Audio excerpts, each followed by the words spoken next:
यहाँ पर चातुर्मास के निकट आने के बाद ही यहाँ पर हम आए। तब से लेकर के आज तक यहाँ का वातावरण ऐसा बना है। यह स्थान बहुत ही छोटा बन गया। अब ये सुविधा है, नीचे जितने बैठे हैं वैसे ही दूसरी माला में, तीसरी माला में भी बैठे हैं।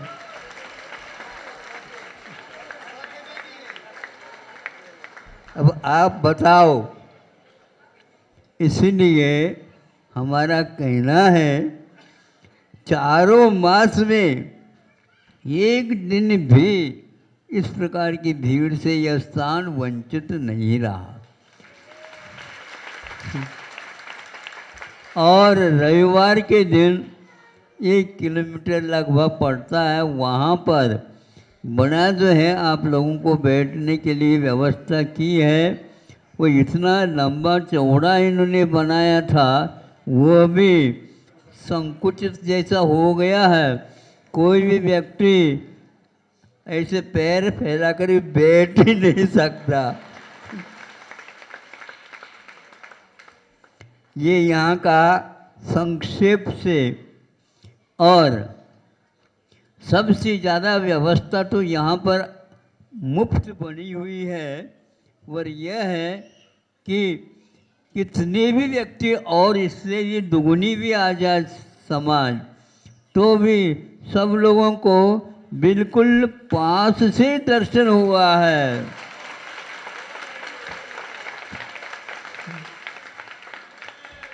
यहाँ से लेकर के कुबौली मंदिर तक पूरे दोनों तरफ लाइन लगी रहती है और व्यवस्थित यहाँ पर दर्शन होता है।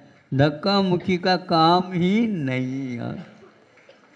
कोई भी शिकायत नहीं है।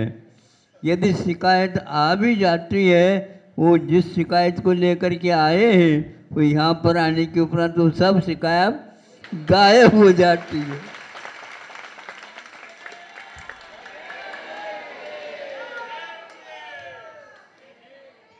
यहाँ पर अच्छे क्षेत्र तो है, लेकिन इसमें चमत्कार है।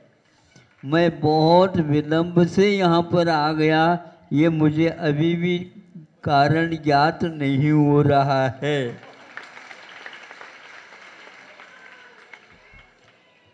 भगवान से प्रार्थना करती है जनता, भगवान महाराज जी का तो हमें दर्शन हो गया, लेकिन कुछ ऐसा समय आया, बहुत दिन से भगवान दर्शन नहीं हो रहा है।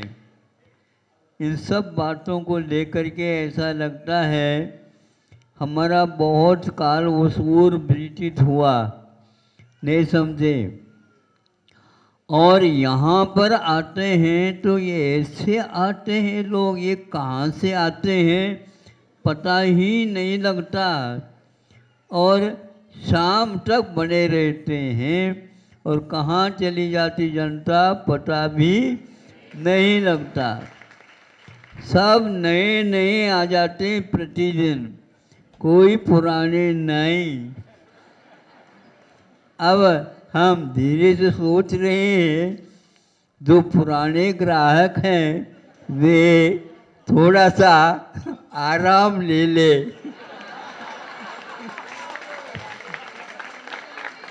और पुराने ग्राहकों का एक प्रकार से कर्तव्य भी होता है, कम से कम चार पांच ग्राहकों को लेकर के आए।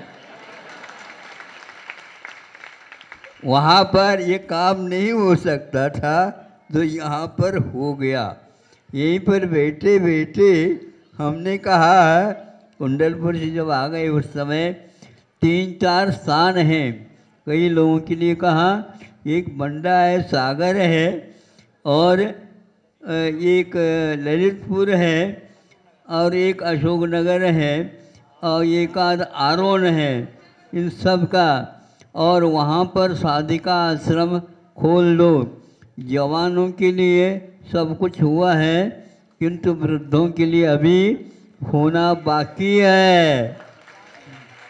हाँ, और इस प्रकार जो बाकी है कह रहे हैं वे पहले सदस्य बना करके ले आए। हाँ, नहीं समझे? और कोई व्यवस्था की आवश्यकता नहीं, वो सब व्यवस्थित हो ही जाएंगे। और 3-4 स्थानों में सुन रहे हैं 10-20 करके 1 सैकड़ा तक संख्या होने वाली है। ये इस प्रकार इनकी संलेखना की साधना के बारे में ये कार्य किया जा रहा है। और वो भाग्य मान करके आप लोग इस कार्य को मन वचन काय से कृतकार्य अनुमोदन से करने का संकल्प लिए हैं, उसको और मजबूती के साथ करेंगे। ये क्षण आप लोग कितने भी खर्च करो नहीं आ सकते। क्या पैसे का वैसा ही भारत में मूल्य घटता हुआ दिखता है? वह कृपा किसकी है ये आप ही देख लो। बहुत खर्च करने के उपरांत भी पहले जो चीज़ मिलती थी वो नहीं मिल पा रही है। ये शिक्षा का दोष है, अथवा धर्म अर्थ काम इन 3 पुरुषार्थ ये जो कि त्रिवर्ग माने जाते हैं, फिर अपवर्ग मोक्ष पुरुषार्थ की यह भूमिका है। इस भूमिका में ही एक प्रकार से कमियां बहुत ज़बरदस्त आ गई है। इसलिए मोक्ष मार्ग के ग्राहकों की संख्या कम होती जा रही है, और आप चाहते हैं कि संख्या बढ़ जाए। वैसे ही मनुष्यों में और भारतीय मनुष्यों की संख्या अल्पसंख्यक घोषित वैसे ही है ये, और इससे अल्प और क्या करना चाहते हैं? बाकी सब जनता बढ़ रही है और जैन समाज की संख्या घट क्यों रही है? इसमें कारण यही है कि हम अपने नाम को भी जो माता पिताओं के द्वारा दिए हुए उसको परिवर्तित करके, और जैन कोई लिखता नहीं है हो गया, तो ये संख्या उनकी निगाह में घट गई है। ये सब हमारे प्रमाद के कारण अथवा देखा देखी शिक्षा प्रणाली के कारण होता जा रहा है। अब आप लोगों को दिवाली के समय पर प्राय करके लिखे हुए रहते हैं, और जमा खर्च वही खाता है ये वही खाता नहीं, वही खाता है जो प्राचीन भारत में रखे जाते थे। आज तो दिखाने की खाता अलग है और रखने की खाता अलग है। इसीलिए यहाँ पर गरीबी जैसे लगती है। कहीं भारत न गरीब था न होगा। अरे ये तो सोने की चिड़िया है।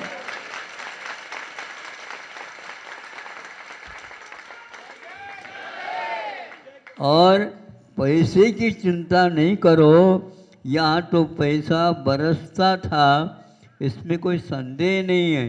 क्योंकि जो आता है वह धर्मार्थ पुरुषार्थ के माध्यम से आता है। अब उसको अंतिम एक और पुरुषार्थ है, सब कुछ छोड़ करके बाहर निकलना चाहिए। नहीं है तो आज के बस से आपको बाहर निकालने के लिए इशारा कर देंगे। इसलिए आश्रमों को खोलने की यही एकमात्र वजह है।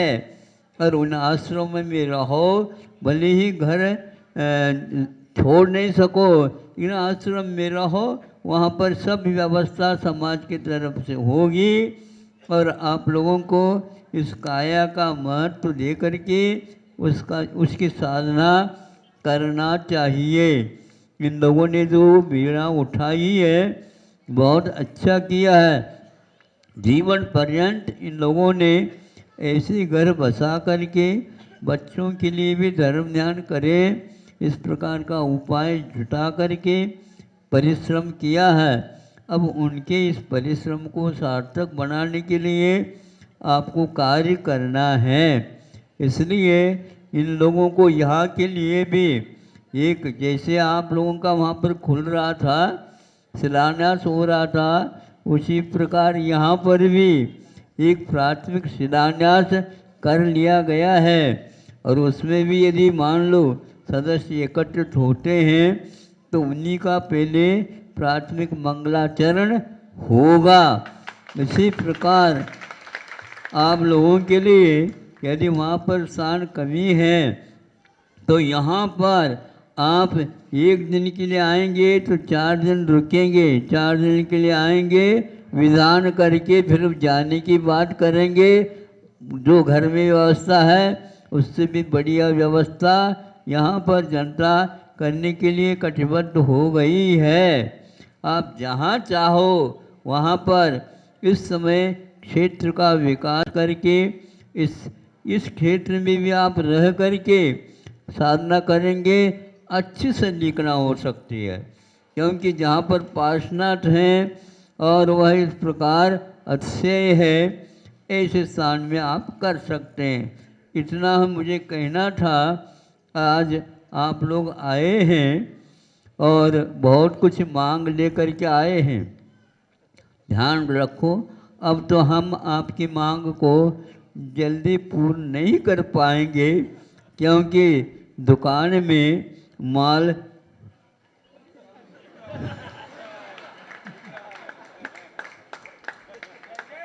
लोग विज्ञापन के माध्यम से काम कर रहे हैं।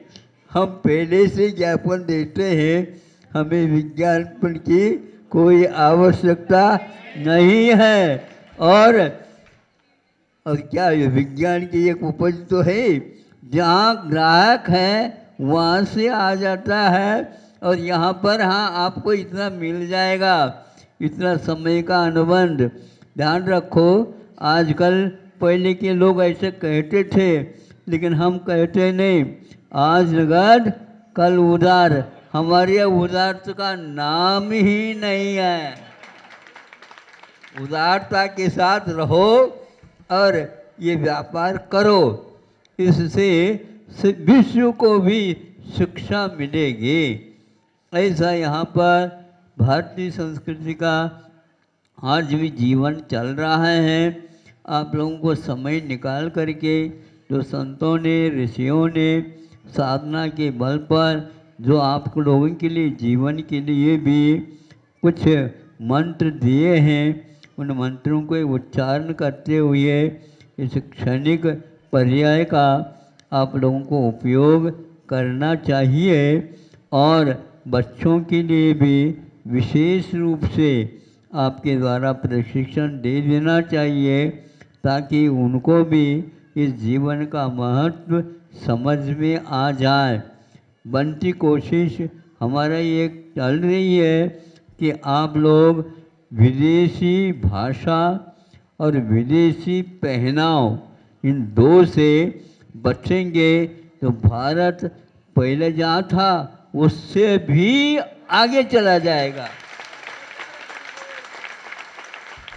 सबसे ज़्यादा भारत में दो की महिमा है। एक तो यहाँ पर सबसे ज़्यादा संख्या है, और उसमें भी विश्व में कहीं भी इस प्रकार की युवा शक्ति नहीं है। जो भारत में युवक और युवतियाँ हैं, पढ़े लिखे हैं, वे विदेश की ओर न जा कर के पहनाव और भाषा, इन दो को अपना लेते हैं। कभी भी भारत में कमी रही नहीं थी और आगे भी रहने वाली नहीं है। क्योंकि आज सुनते हैं कि कौन से वो रूस और यूक्रेन, इन दोनों के निमित्त से लड़ाई हो रही है, लेकिन मूल लड़ाई इन दोनों के कारण नहीं है। बहुत सारे राष्ट्र चाहते ही इस प्रकार हो जाए। उन लोगों में एक प्रकार से कमी थी, ये आ गई है।